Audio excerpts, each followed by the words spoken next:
दीवानगी इश्क की। भाग एक। बनारस उत्तर प्रदेश। बनारस महादेव की नगरी, जो दुनिया का सबसे पुराना शहर, ऐसा शहर जो अपने आप में ही बहुत खास है, जिसके खूबसूरत नज़ारे आपकी नज़रों के जरिए सीधा दिल में उतर जाए। बनारस अपने घाटों, अपनी तंग गलियों, गंगा की आरती और अपने बनारसी प्रेम के लिए प्रसिद्ध है। बनारस का रंग लाल है, बिल्कुल पान की गुलकंद की तरह, जो सुर्ख लाल इश्क का रंग है। बनारस सिर्फ एक शहर नहीं, एक मिजाज है। आरसी घाट बनारस। सुबह का वक्त घाट के किनारे महादेव का मंदिर, जहां सुबह की आरती से लोगों का मन पवित्र और निश्चल हो जाता है, तो वही घाट के किनारे सुबह है कि मां गंगा की आरती के बाद तो यहाँ का वातावरण और भी ज्यादा मन को सुकून देने वाला और मंत्र मुक्त हो जाता है। एक लड़की जिसकी उम्र 23 साल, गोरा रंग, बड़ी बड़ी काली आंखें, आंखों में काजल, सुर्ख लाल होठ, सच में डाला उसका शरीर, लंबे बालों की ढीली छोटी बने हुए सफेद फुल लेंथ अनारकली पहने हुए वह मंदिर में महादेव के सामने अपनी आंखें बंद किए खड़ी थी। अपनी आराधना करने के बाद वह महादेव को नमन करके वहां से सीधा घाट पर हो रही गंगा आरती के लिए चली जाती है। गंगा मां की आरती समाप्त होने के बाद वह लड़की पुजारी जी से प्रसाद लेती है और फिर सीढ़ियों पर ऊपर की ओर जा रही थी, तभी पीछे से उसे कोई आवाज देता है, जिससे वह लड़की पीछे मुड़कर देखती है। उस लड़की के सामने मंदिर के पुजारी जी खड़े थे, जो मंदिर के बहुत वृद्धि और प्रतिष्ठित पुजारी जी थे। मीरा, बिटिया इधर आओ। पंडित जी उसे रोकते हुए बोले। हाँ पंडित जी। मीरा उनके पास आते हुए कहती है, बिटिया ये तुम दोनों के लिए महादेव के आशीर्वाद का रक्षा सूत्र। शिव शंभू सदैव तुम्हारी रक्षा करे। पंडित जी रक्षा सूत्र का धागा देते हुए कहते हैं, धन्यवाद पंडित जी। मेरा रक्षा सूत्र लेते हुए कहती है और पंडित जी को प्रणाम करके वहां से चली जाती है। मीरा त्रिपाठी एक 23 साल की खूबसूरत लड़की, जितनी वह सूरत से सुंदर है, उतनी ही उसका दिल खूबसूरत है। मेरा महादेव की परम भक्त है। उसके दिन की शुरुआत महादेव की आराधना के साथ आरंभ होती है। मेरा अपनी सोच से आधुनिक और आचरण से संस्कारी लड़की है, जिसे गलत के खिलाफ आवाज उठाना भी आता है। मीरा लगभग 10 साल की थी तब उसके माँ और पापा हमेशा के लिए इस दुनिया में छोड़कर चले गए। मीरा को उसके पड़ोस के घर में रहने वाली एक शारदा काकी ने पाला पहुंचा था। शारदा जी की एक बेटी थी जो मीरा के ही उम्र की थी, जिसे का नाम मोनिका था।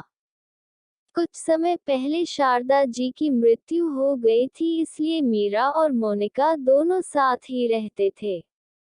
मुंबई। रात का वक्त। अंधेरी वेस्ट होटल। एक आलीशान कमरा, जहां एक लंबा चौड़ा और आकर्षित करने वाला शख्स, जो एक तरफ खड़े होकर अपनी शर्ट पहन रहा था, शर्ट पहनकर वह पीछे मुड़ कर देता है, जहां पेड़ पर एक लड़की अपनी आंखें बंद किए हुए सोई हुई थी। उसके शरीर पर कपड़ों के नाम पर सिर्फ एक पतली सी चादर लपेटी हुई थी। वह शख्स वहां से अपना कोट उठाकर कमरे से बाहर निकल जाता है। उसके निकलते ही दरवाजा बंद होने की आवाज से वह लड़की जाग जाती है और Rakshit, you are hot baby, I love you so much. लड़की उठकर अंगड़ाई लेते हुए मुंबई। सुबह का वक्त। सफेद रंग की 4 कारों के बीच एक काले रंग की कार मुंबई की सड़कों पर धूल उड़ती हुई चली जा रही थी। वह पांचों कारें एक बहुमंजिला इमारत के आगे आकर रुकती है। सबसे आगे की सफेद रंग की कार में से काले रंग के फॉर्मल सूट पहने हुए सारे सिक्योरिटी गार्ड निकलते हैं। बीच की काली गाड़ी से एक शख्स आंखों पर कर्ल्स और ग्रे कलर का फॉर्मल सूट पहने हुआ था। उसकी उम्र 28, लंबाई 6 फुट, गोरा रंग, हाथ में ब्रांडिंग वॉच पहनी हुई थी। यह शख्स मुंबई का फेमस बैचलर बिजनेस में रुद्र सिंह राठौर जो पूरी मुंबई पर राज करता है। रुद्र सिंह राठौर जो राजस्थान का एक राजपूत परिवार से है, लेकिन वह मुंबई में रहकर यहाँ के और राजस्थान के दोनों कामों को देखा है। रुद्र की फैमिली में उसकी दादी रुक्मणी सिंह राठौर और एक छोटी बहन काव्या सिंह राठौर है। रुद्र अपनी दादी के सिवा किसी की बात नहीं सुनता। रुद्र के साथ एक और लड़का कार्य से बाहर निकलता है। वह नॉर्मल पेंट और शर्ट पहने हुए था। ये रुद्राक्ष का पर्सनल असिस्टेंट रोहित था। उनके गाड़ी से निकलते ही सामने मीडिया वालों की भीड़ उनके पास आने की कोशिश करने लगती है, लेकिन वहां मौजूद बॉडीगार्ड तुरंत रुद्र के चारों ओर से कर लेते हैं। रुद्र अपने सीट से उतरता है, जिससे उसकी नीली आंखें दिखाई देती है। वह ऊपर की ओर बिल्डिंग पर लगे बोर्ड को देखा है, जिस पर बड़े और मोटे अक्षरों में लिखा हुआ था राठौर ग्रुप ऑफ इंडस्ट्रीज, और उसे देखने के बाद वापस से अपने शेयर्स पहनकर तेजी से उसे बिल्डिंग के अंदर चला जाता है। भाग 2। मीरा का घर बनारस।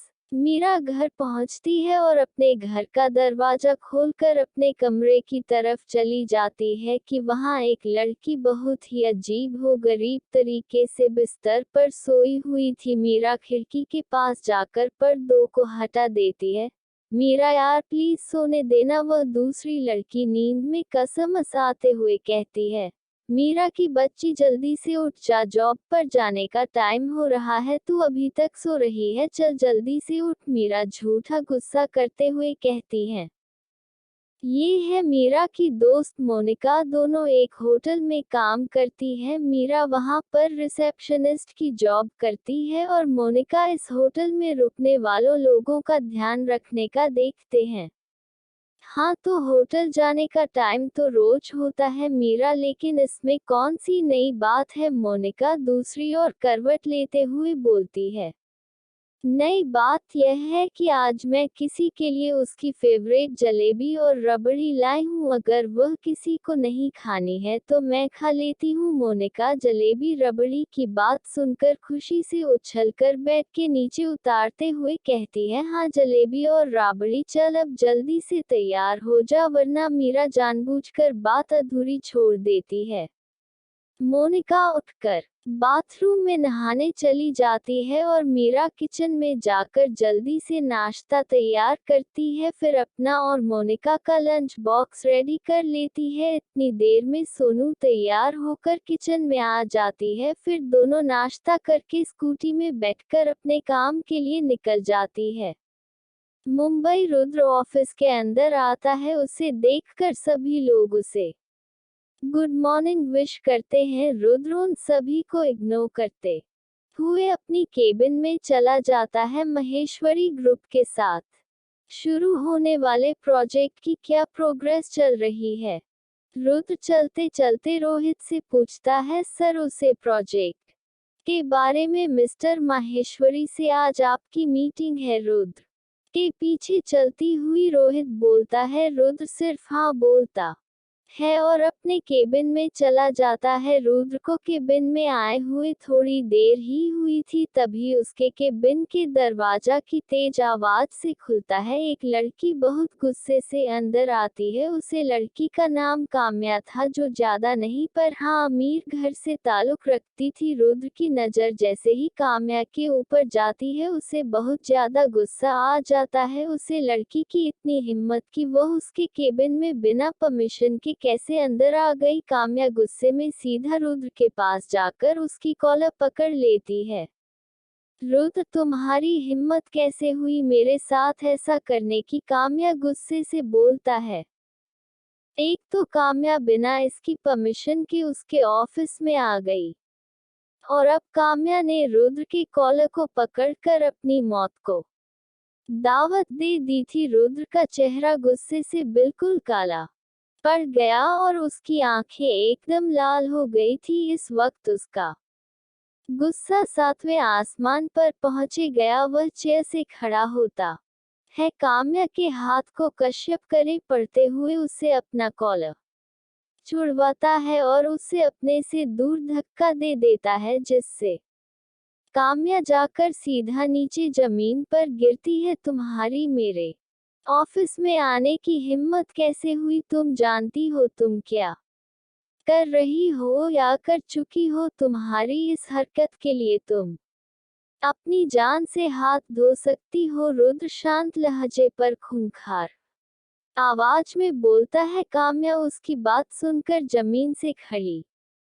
होती है और उसकी और नफरत भरी नजरों से देखती है। जानती हूँ कि मैं एक हार्टलेस इंसान के सामने खड़ी हूँ जिसके अंदर ना तो खुद फीलिंग्स है ना दूसरों के इमोशंस की कोई कदर है। उसे रात हम दोनों के बीच कुछ नहीं हुआ था, फिर भी तुमने मेरे फियांसे से कहा कि मैं पूरी रात तुम्हारे साथ थी। अब तुम्हें पता था कि उसे रात हमारे बीच कुछ नहीं हुआ तो तुमने झूठ क्यों बोला? तुम्हारी वजह से मेरी शादी टूट गई। क्यों किया तुमने ऐसा? उसने रोते हुए रुद्र को बहुत इरिटेशन हो रही थी, जैसे उसके रोने से रुद्र को कुछ फर्क नहीं पड़ रहा था। वह एक फेक सी स्माइल कर काम्या को देखा है। तुम जैसी लड़कियां जो पैसों के पीछे भागती है, पैसों के लिए कुछ भी कर सकती है, उनके लिए कैसी शादी,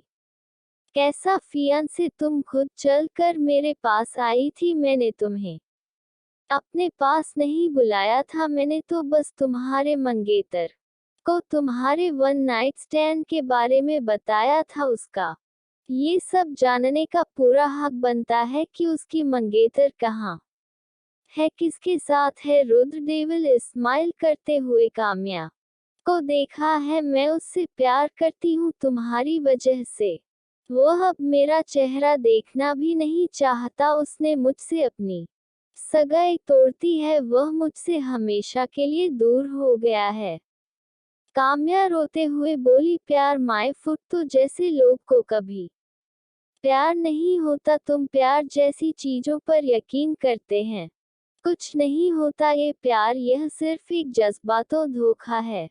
उसने हंसते हुए काम्या से कहा। कन्या रोते हुए रुद्र से कहती है, मैं भगवान से प्रार्थना करती हूँ तुम जिस प्यार पर इतनी हंसी आ रही है वही प्यार तुम्हें हो हाथों में।